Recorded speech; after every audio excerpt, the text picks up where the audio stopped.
when I started making this film, I felt that the circus around it was obscuring the essence of it, because having been, anyone who's been involved in any type of journalism knows that the source is the key.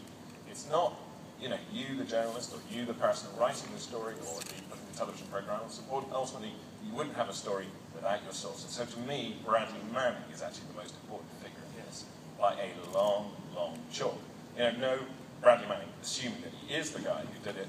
You know, if it wasn't for him, there would be no Wikileaks, there would be no disclosures, there would be no nothing. And so Julian's important.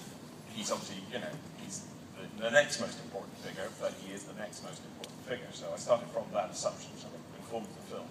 And, you know, everybody who put the stuff out with him is part of that.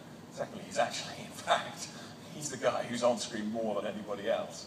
I mean, they're all on screen a lot, but, you know, and I thought also that they, you know, the story goes, if you had even more junior, I think we would have been streaming away.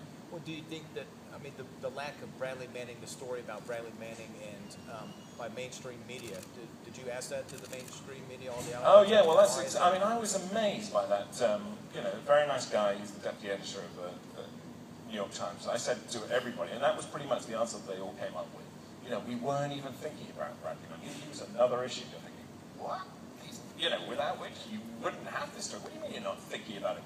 You know, they all shifted a bit uncomfortably in their seats and said, well, he's the source, and so we'd like to talk to him if he is the source. And just thought, well, how strange is that? I mean, that was extraordinary. Yeah. Anyway, hey, they're all going to get brave if and when he finally gets to trial, but they'll be getting brave by trying to get the interview.